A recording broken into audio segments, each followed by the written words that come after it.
Quadratic equation शुरू करेंगे आज, ठीक है, और आज ही ख़त्म कर देंगे, ज़्यादा समय नहीं ख़राब करते, शुरू करते हैं सीधा। देखो क्वाड्रेटिक इक्वेशन में दो पार्ट में इस चैप्टर को ब्रेक करते हैं। पहला तो सॉल्विंग मेथड्स, इक्वेशन सॉल्व करने के कितने मेथड हैं, 3 मेथड है वैसे कि मिडिल टर्म स्प्लिट, पता ही होगा, पहले बहुत बार हमने डिस्कस किया इसमें। ये जो मेथड है लास्ट ईयर नहीं था, मतलब कट गया था, आई डोंट नो इस ईयर कटा है नहीं कटा है, बट ये बहुत ज़रूरी है क्योंकि जो सबसे इम्पोर्टेंट मेथड जिसको डी मेथड बोलते हैं वो बना एक्चुअली ओरिजिन उसका यही है, तो इसको हम सीखेंगे पूरा, ठीक है, बिना इसके हम आगे प्रोसीड नहीं करें। Middle term split I don't think कि मुझे बताने की ज़रूरत है।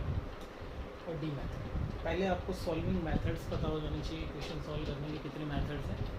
जब वो सॉल्विंग मेथड्स आ जाएंगे आपको तो हम फिर उसके बाद वर्ड प्रॉब्लम पे शिफ्ट कर देंगे। उसमें मैं क्या कराने वाला हूँ, तो एनसीईआरटी के जितने वर्ड प्रॉब्लम है लास्ट एक्सरसाइज में मिलेंगे वो पूरे करा दूँगा। मैं सीधा इक्वेशन बनाऊँगा, क्वेश्चन तुम्हारे पास क्योंकि एनसीईआरटी होगी, बुक होगी, मेरे सामने स्क्रीन है, उसमें बुक खोल रखा है मैंने, एनसीईआरटी ओपन है उसमें, तो उससे क्वेश्चन में पढ़ के मतलब मैं बता दूँगा डिक्टेट करके, इक्वेशन समझ लेना, फिर उसके बाद क्वेश्चन कहाँ है एक्चुअली बुक में, तुम उसको देख लीजिए, ठीक है।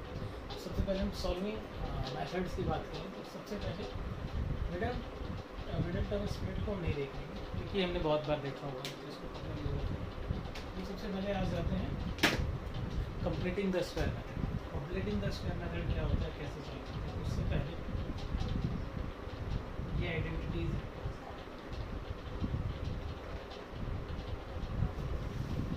जो बड़ी बेसिक आइडेंटिटीज है,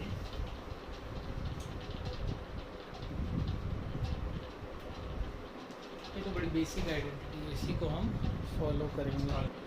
तेरे को आते ही तो बोलिए, चलो एक ये तो बड़ी बेसिक आइडेंटिटी है, इसी को फॉलो करते हुए हम अपनी कंप्लीटिंग द स्क्वायर मेथड को सीखेंगे। बहुत आसान मेथड है, पता नहीं इसको क्यों इतना हुआ बना रखा है, बहुत मुश्किल है। मैं एक रैंडम एग्जांपल ले लेता हूँ,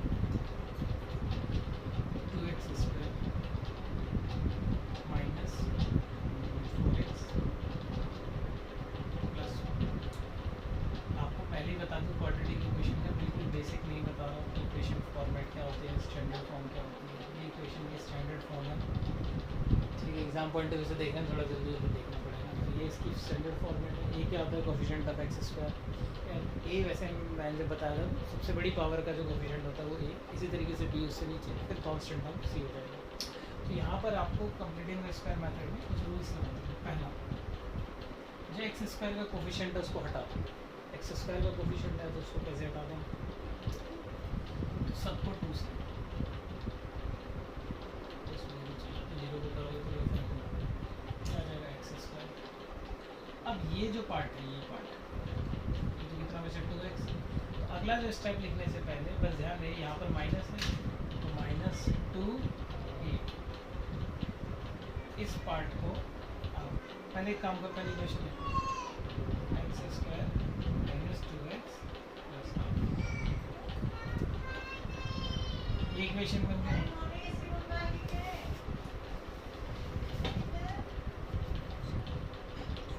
ये इक्वेशन ये बन जाएगी ना अगर मैं इसके कोफिशिएंट को हटा दूँ। तो अब इसमें आपको ये दोनों में से कोई आइडेंटिटी फॉलो करनी है, कौन सी, साइन के हिसाब से, जो कांस्टेंट को छोड़ के जो एक्स वाले के साथ जो साइन है वो फॉलो करेंगे। जैसे ये ए माइनस बी का होल स्क्वायर बनाना है इसको, तो सबसे पहले देखो ए स्क्वायर है, यहाँ पर ए इसको मानेंगे तो एक्स स्क्वायर। अगला स्टेप है माइनस 2a, माइनस लिखो 2 लिखो, और ए आपके हिसाब से एक्स है तो एक्स लिखो। बी वो आना चाहिए, बी मतलब एक ऐसी वैल्यू होनी चाहिए जिससे इस इक्वेशन को वापस जाऊँ तो कोई फ़र्क नहीं पड़ना चाहिए। तो यहाँ पे 2x है, यहाँ पे भी 2x है, यानी कि बी 1 होगा, बी 1 होगा तभी तो 2 इंटू एक्स इंटू 1 2x हो जाएगा, कोई फ़र्क नहीं पड़ेगा इसमें, ठीक है। अब ए स्क्वायर माइनस 2ab यही बी है, तो अगर मैं इसको बी का स्क्वायर अपनी तरफ से दे दूँ, अब अपनी तरफ से ऐड किया तो अपनी तरफ से स्क्वायर माइनस कर दूँ, साथ में हाफ जो चल रहा था।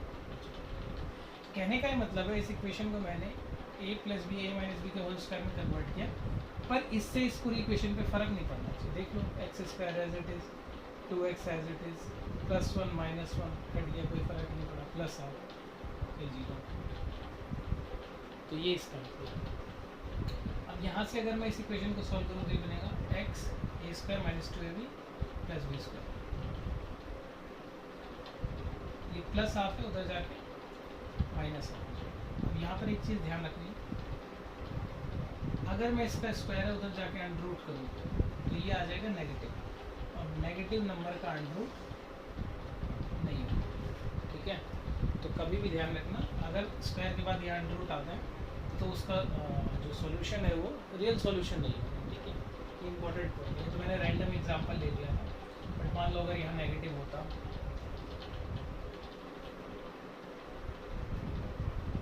इधर आगे पॉजिटिव हो जाता, तो फिर इसका आंसर क्या होगा, x माइनस वन का होल स्क्वायर है तो उधर आके अंडर रूट हो जाएगा हाफ का, तो x बराबर क्या हो जाएगा, under root half plus. Under root जो होती है वो प्लस भी अपने साथ क्या ही करती है और माइनस भी, तो एक आंसर ये हो जाएगा और एक आंसर हो जाएगा माइनस रूट टू, नहीं भी करते x बराबर minus under root two half half plus. ये इसका सॉल्यूशन है। एक और एग्जांपल ले लेते हैं फिर और अच्छे से आएगी, फिर मैं डी का फॉर्मूला इसमें बना के दिखाऊंगा कैसे बनता है।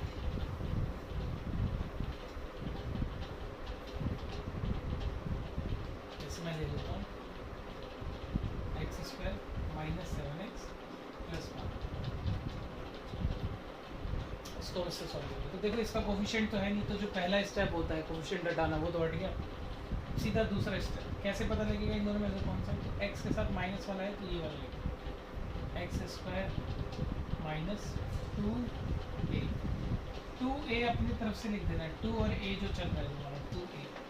अब b यहाँ पर 7 है, मतलब 7 लाना है, तो b ऐसी वैल्यू लेंगे जिसको इसको सॉल्व करें तो 7 आ जाए, क्या लेंगे, तो 7 तो चाहिए, साथ में ऊपर 2 नहीं है ना, इस 2 को हटाना है, 7/2 ये मेरा b होगा।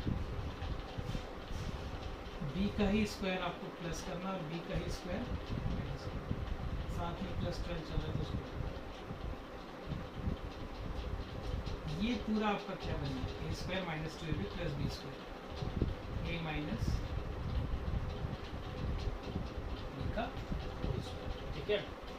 अच्छा अब ये प्लस 12 है, फिर से उधर जाके क्या, अच्छा यहाँ पर एक चीज़ और है, इसको भी तो सॉल्व करेंगे, शायद पिछले क्वेश्चन में सॉल्व नहीं किया था, इसको सॉल्व करेंगे, इसको तो यूज़ किया ही नहीं हमने, तो माइनस 49/4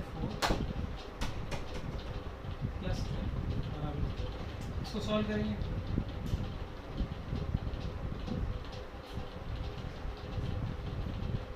ये प्लस हो जाएगा उधर जाके माइनस हो जाएगा,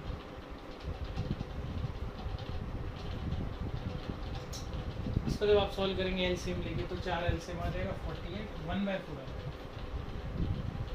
स्क्वायर उधर जाके अंडर रूट हो जाएगा, x माइनस 7/2 बराबर आ जाएगा अंडर रूट ऑफ 1/4, 1 का तो 1 ही हो जाएगा और 4 का 2 माइनस उधर जाके प्लस हो जाएगा, तो x बराबर 1/2 प्लस 7/2। एक आंसर इसका पॉजिटिव है और एक आंसर इसका नेगेटिव है, तो इस प्लस की जगह आपको एक बार नेगेटिव हाफ लिखना है, तब जाके दूसरा आंसर आ जाएगा, क्योंकि पावर क्वाड्रेटिक है, x की पावर 2 है, इसके कितने सॉल्यूशन होंगे, 2 सॉल्यूशन होंगे, तो एक पॉजिटिव आ जाएगा कोई नहीं, ठीक है। तो ये आपका बेसिक एक क्वेश्चन हो गया जो कंप्लीटिंग द स्क्वायर मेथड। अब क्या हो अगर मैं एक जनरल इक्वेशन को ही इस मेथड से सॉल्व करने बैठ जाऊँ और वहीं से डी का फॉर्मूला जनरेट करेंगे, ठीक है। जैसे ax square plus bx plus c, पहला स्टेप क्या होता है, ए हटाना, एक्स स्क्वायर सबको ए से डिवाइड करेंगे, क्योंकि प्लस है तो ए प्लस बी का होल स्क्वायर बनेगा, ए स्क्वायर प्लस 2a, ये तो अपनी तरफ से लिख देंगे। अब इसमें आना है बी, ऐसी चीज़ आनी चाहिए कि ये वाला पार्ट आ जाए, b/a चाहिए होगा, और इस यहाँ पर क्योंकि 2 है यहाँ 2 नहीं है तो डिवाइडेड है। अब अगला टर्म जो है तुम्हारा ये यहाँ से सॉल्व करोगे तो b/2a का होल स्क्वायर माइनस b/2a का, ये पूरा क्या बनेगा, ध्यान दें ये जो तुमने b सेलेक्ट किया इसी का स्क्वायर ऐड करना, इसी का स्क्वायर माइनस करना, ताकि a प्लस b का होल स्क्वायर आ जाए, x a प्लस b का होल स्क्वायर। इसको जब हम सॉल्व करेंगे तो कितना आ जाएगा, minus b square by 4a square,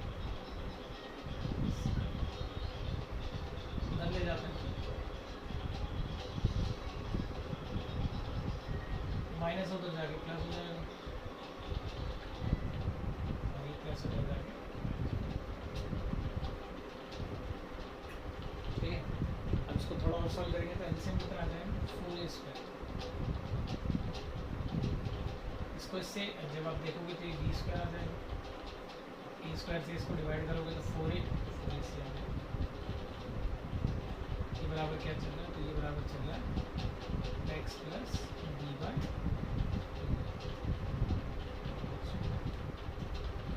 इसको यहाँ पे कर रहा हूँ मैं, यहाँ से तुम्हारे एक चीज़ बहुत क्लियर हो जाएगी कि x प्लस b/2a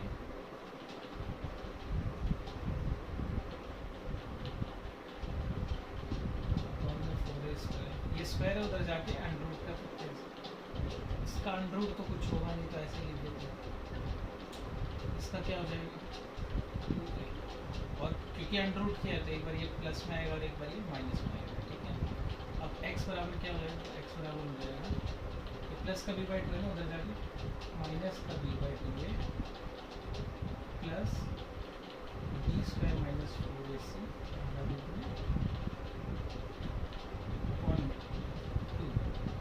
ध्यान से देखेंगे इसको तो माइनस b/2a 2 एलसीएम ले सकते हैं, माइनस का b प्लस माइनस रूट इस पूरे को ही नाम दे दिया गया d, इस पूरे को ही नाम दे दिया गया d। तो ये तुम्हारा फॉर्मूला बन गया x। कहने का ये मतलब है, अगर ये डेरिवेशन तो नहीं आती है, बट अगर आपको कुछ इक्वेशन दे रखी है तो उसमें a b c पता होने चाहिए। a b c को उठा के यहाँ डाल दो, इसमें डाल दो, तो तुम्हारे इक्वेशन जो है x के लिए सॉल्व हो जाएगा। ठीक है, इतनी सी बात है, डी मेथड इतना ही है। तो डी मेथड में कुछ बातें कर लेते हैं डी को लेकर, ठीक है, ताकि हमें पता लगे कि डी से कैसे कैसे क्वेश्चन आ सकते हैं। ठीक है, वीडियो पॉज करके देख लेना और रिपीट करके देख लेना, अगर कोई स्टेप समझ नहीं आ रहा है तो उसको बार बार देख सकते हो। ठीक है, यहाँ पर डी जो है वो तुम्हारा क्या है, अंडररूट ऑफ b² माइनस। देखो डी की वैल्यू क्या क्या हो सकती है, कोई भी नंबर क्या हो सकता है, 0 हो सकता है, या फिर पॉजिटिव हो सकता है, फिर नेगेटिव हो सकता है। तो अगर मैं डी 0 कर देता हूँ तो यहाँ से या फिर मैं डी को ग्रेटर देन या फिर डी को लेस देन। अगर डी 0 के इक्वल है, अगर ये डी 0 है, अंडररूट की जो वैल्यू है प्लस हो या माइनस हो कोई फ़र्क ही नहीं पड़ेगा, 0 तो 0 है, प्लस में या माइनस में। तो कभी भी तुम्हारे सॉल्यूशन जब निकालोगे तो real root and equal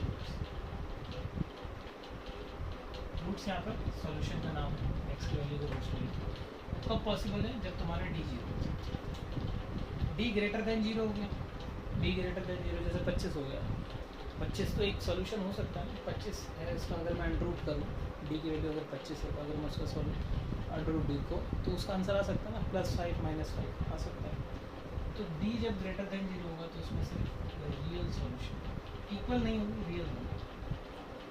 D less than 0 आ गया, जैसे डी की पूरे की वैल्यू मान लो -25 लेस देन 0, क्या ये सॉल्व होगा, इसको हम बोलेंगे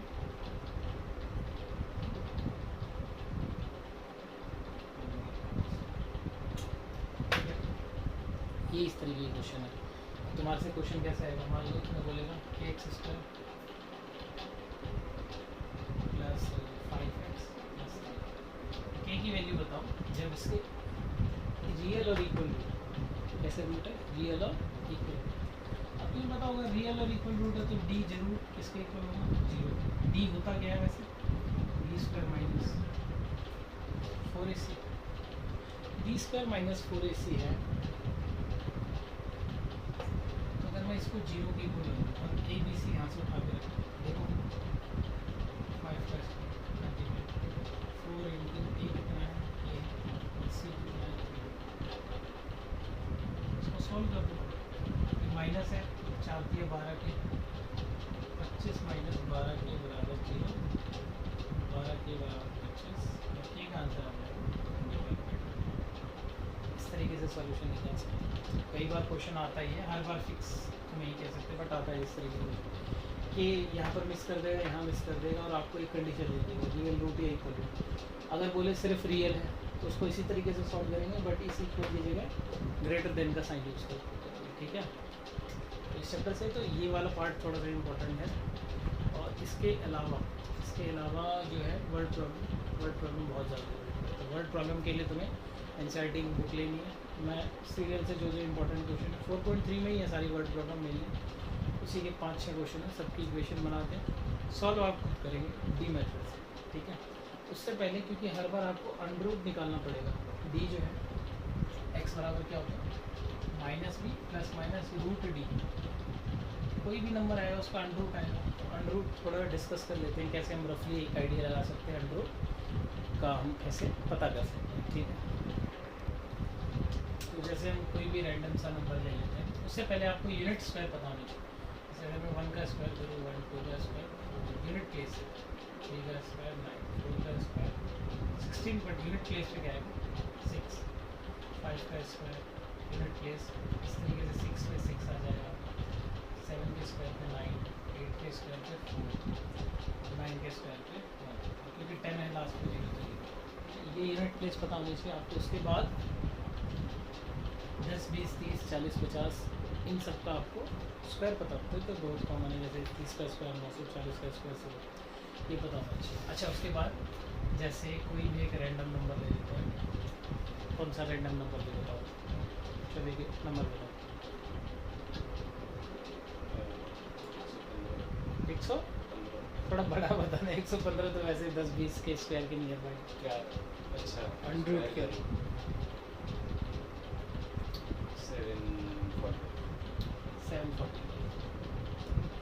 745 का किसका अंडर रूट है? अच्छा, ज़रूरी भी नहीं अंडर रूट होगा या नहीं होगा, हम बस एक गेस ले रहे हैं, पता कर रहे हैं कैसे एक डायरेक्ट दो वैल्यू के बीच में पता कर सकते हैं, ठीक है। सबसे पहले तो आपको ये 10 का स्क्वायर 20 का स्क्वायर 30 का स्क्वायर पता होना चाहिए, तो ये तो बहुत ईजी है गेस करना, ताकि हमें इसकी एग्जैक्ट लोकेशन पता लगे किन दो के बीच में पड़ेगा। मैंने पहले भी क्लास में बहुत बात की, जैसे 20 का स्क्वायर 400 होता है और इसका होता है 900, तो 400 और 900 के बीच में, ठीक। यूनिट प्लेस पे क्या है 5, यूनिट प्लेस सिर्फ किसका 5 है 5, तो 20 और 30 के बीच में 5, जिसके यूनिट प्लेस हो नंबर क्या हो 25 होगा। 25 का स्क्वायर 625 होता है, ये नहीं होता, इसका मतलब ये नहीं होता, तो ये किसका इसका अंडर रूट पॉसिबल नहीं है ही नहीं इसका।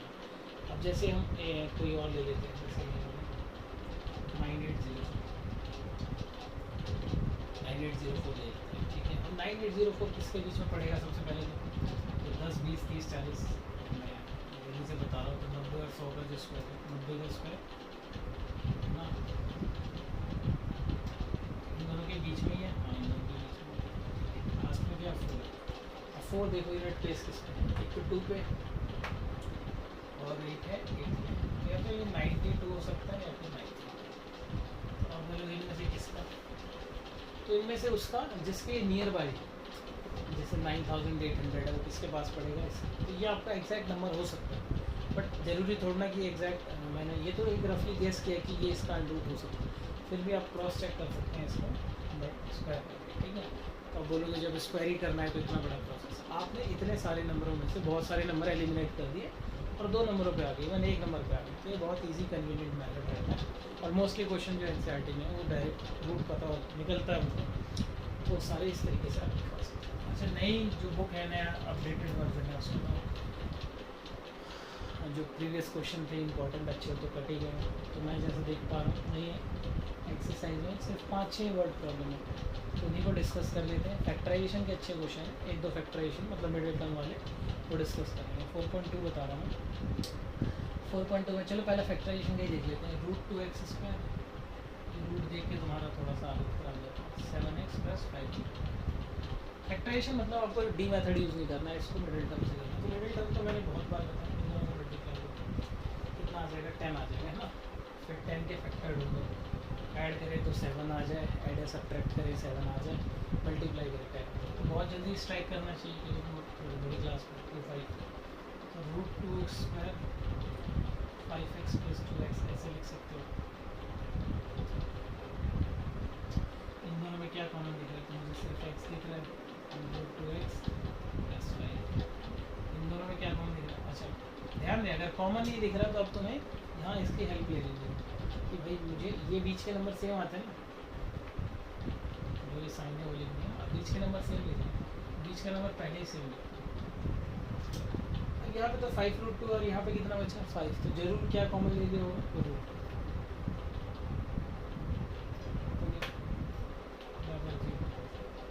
तो एक फैक्टर बना √2x + 5, एक बना x + फैक्टराइजेशन का एक बहुत आसान क्वेश्चन है, और इसमें मुझे कोई मुश्किल क्वेश्चन तो दिख नहीं रहा है, बहुत आसान क्वेश्चन। 2-3 वर्ड प्रॉब्लम और करा देता हूँ मैं, उसके बाद अच्छा इसके क्वेश्चन RD शर्मा वगैरह से कर दो ना, और फिर उसको ग्रुप में भेज देना, उसको हम डिस्कस कर लेंगे नॉर्मल इक्वेशन बना लेंगे। इक्वेशन सॉल्व करने की प्रैक्टिस में कम से कम 50 या 60 इक्वेशन सॉल्व करोगे डी मेथड से, तब कमांड आ जाएगी। जैसे क्वेश्चन इसमें देख रहा हूँ, फाइंड द 2 नंबर्स, तो सम इज़ 27 एंड प्रोडक्ट इज़ 182। देखो 2 नंबरों की बात हो रही है, तो लीनियर इक्वेशन इन 2 वेरिएबल वाले से भी कंफ्यूज हो सकते हो, तो बट मैंने कई बार क्लासेस में बताया कि जहाँ पर 2-3 वर्ड हैं, जैसे प्रोडक्ट वर्ड है, रेसिप्रोकल वर्ड है, ठीक है, ये सब जब वर्ड यूज़ होते हैं तो क्वाड्रेटिक का पार्ट हो जाता है। तो 2 नंबर है जिनका सम 27, ऐसे कर सकते हो x + y, मान लो 27, फिर x × y 182, फिर x की या y को x की फॉर्म में रिप्लेस कर दो, या x को y की फॉर्म में, की बात है। या फिर पहला नंबर x है तो दूसरा 27 - x हो जाएगा, और इन दोनों का अकॉर्डिंग टू क्वेश्चन प्रोडक्ट कितना दे रखा 182, यहाँ से इक्वेशन बना लो, सबको उधर ले जाओ, x² पॉजिटिव -27x + 1। अब इस इक्वेशन को कैसे सॉल्व करें, तो डी मेथड से ही सॉल्व करो आप, क्योंकि कई बार इक्वेशन छोटी होगी तो उसको मिडिल टर्म भी कर सकते हैं। ये पेपर में लिखा नहीं आता कि वर्ड प्रॉब्लम को आपको डी मेथड से ही करना है या फिर फैक्टराइजेशन मेथड से नहीं करना है, बट मैं ये सजेस्ट करूँगा डी मेथड यूज़ करें। इक्वेशन चाहे बड़ी हो चाहे छोटी हो, डी मेथड करोगे तो एक्यूरेट आंसर देगा। कई बार फैक्टराइजेशन में +- की गलती होती है, बट बहुत ज़्यादा छोटी इक्वेशन है जो डायरेक्ट ही दिख रहा है तुम्हें, तो उसको तुम फैक्टराइजेशन से कर। इसको मैं डी मेथड से सॉल्व करके दिखा देता हूँ। ध्यान दें, डी मेथड है वो था x = -b plus √d, d होता क्या है b² - 4ac। तो आप इस वाले पार्ट को अलग से सॉल्व कर दिया, ताकि आपको पता लग जाए आपने इक्वेशन ठीक बनाएंगे। अगर ये पूरा आंसर नेगेटिव आ रहा तो इक्वेशन गलत है, तो मैं इस वाले पार्ट को अलग से सॉल्व कर दिया। b² - 4ac, d की वैल्यू यहाँ से -2। हाँ, और ये एरर पॉइंट है यहाँ पर, कई बच्चे यहाँ पर एरर पॉइंट ही लेते हैं, इसकी वैल्यू को इग्नोर करते हैं माइनस। ध्यान रखना है यहाँ ये साइन बहुत इंपॉर्टेंट है, और एक सी का साइन 27 - 4 × a1 है, और सी है 180। सी का साइन क्या है, प्लस है, यहाँ पे प्लस नहीं लिखेंगे, बट ध्यान दें मोस्टली क्वेश्चन में सी नेगेटिव होएगा, और यहाँ नेगेटिव लिखना भूल जाएगा, और ये नेगेटिव जो कि पॉजिटिव होना चाहिए था उस टाइम पे फिर वो गलत हो जाएगा। ये एक एरर पॉइंट है, मैं हर बार बोलता हूँ यहाँ सबसे ज़्यादा गलती अगर इस चैप्टर में कहीं होती है तो यही होती है, क्योंकि यहीं पे वो डी नेगेटिव आ जाता है, फिर सोचते बच्चे इक्वेशन ही गलत बना। सी के साइन का बहुत इंपॉर्टेंट होता है। बी को तो फिर भी इग्नोर कर सकते हैं, क्योंकि देखो बी का होना स्क्वायर है, तो पॉजिटिव का करो स्क्वायर तो भी ठीक है, नेगेटिव का करो तो भी ठीक है। तो कहने का ये मतलब, हालांकि बाद में उसका भी इंपॉर्टेंट पड़ जाएगा जब एक्स के एग्जैक्ट वैल्यू निकालें, तो सी के साइन का थोड़ा सा इंपॉर्टेंट। 27 का स्क्वायर कितना होता है, 27 का स्क्वायर आई थिंक 729 होता है, माइनस इसको मल्टीप्लाई करते हैं 428 2 728, एक आ गया। हमेशा एक ऐसा नंबर आएगा जिसका रूट पॉसिबल है, मतलब ऐसा ज़रूरी नहीं है रूट पॉसिबल है, पॉजिटिव है तो ठीक है, बट क्योंकि वर्ड प्रॉब्लम कर रहे हैं आपके रियल आंसर जो एग्जैक्ट आंसर आते हैं, तो इसलिए इसका रूट इस पूरे की वैल्यू बना ली। तो आपको करना क्या है, x बराबर b कितना है -27, इसमें खुद का माइनस है +27 प्लस रूट के अंदर 1, √1 1 ये कितना है, ये आपका x² 27 और 28 बटा 1 नंबर 4। अब इसी की वैल्यू एक बार माइनस ले लो, क्या होगा 27 में से 26 बटा। अगर मैंने पहला नंबर 14 लिया है तो दूसरा नंबर 14 में 27 माइनस करो, अगर पहला नंबर 13 लिया तो इस तरीके से आप डी को सॉल्व कर सकते हैं। मैं देख पा रहा हूँ इसमें मुझे नहीं कोई क्वेश्चन दिख रहा है जो बहुत मुश्किल है। फिर भी आप वर्ड प्रॉब्लम के लिए आप मुझे एक वर्ड प्रॉब्लम भेज दो, मैं उसको सॉल्व करता हूँ, क्योंकि इसमें सारी एक्सरसाइज कर चुका हूँ। बाकी जो था वो मैंने इस वीडियो में कवर कर दिया। एक बार देख लेना, वीडियो रिपीट करके देख लेना, कोई मेथड नहीं समझ आ रहा या कुछ और कोई दिक्कत है तो टाइप ऑफ क्वेश्चन मैं बता देता हूँ। जैसे कि डी मेथड से क्या क्वेश्चन आएंगे, बी स्क्वायर माइनस 4ac होता है ना, तो क्वेश्चन डी से जो आते हैं, एक तो वर्ड प्रॉब्लम सॉल्व करना, डी मेथड उसमें यूज होगा। दूसरा के की वैल्यू निकालना, अगर डी रियल है या फिर रियल और इक्वल, उस तरीके के क्वेश्चन आ सकते हैं, ठीक है। बाकी जो किसी को इंडिविजुअल वर्ड प्रॉब्लम में दिक्कत हो तो भेज दो, क्योंकि जो मैं देख पा रहा हूँ वहाँ पर इक्वेशन बहुत ज़्यादा ईजी है, वो तो तुम पाइथागोरस वाली इक्वेशन है, इसका तो कुछ है नहीं। किसी को और वर्ड प्रॉब्लम में दिक्कत हो तो मुझे भेज दो और मैं सिखा दूँ। फैक्टराइजेशन में भी दिक्कत हो मिडिल टर्म करने में तो वो भी भेज दो, हम उसको डिस्कस करेंगे। एक्स्ट्रा क्वेश्चन हो, क्योंकि इस चैप्टर में कोई कंसेप्ट नहीं है, यही कंसेप्ट है। कोई एक्स्ट्रा क्वेश्चन हो तो उस हम शेयर ग्रुप में शेयर कर देना, उसको एक 1 बाय 1 करके डिस्कस करें।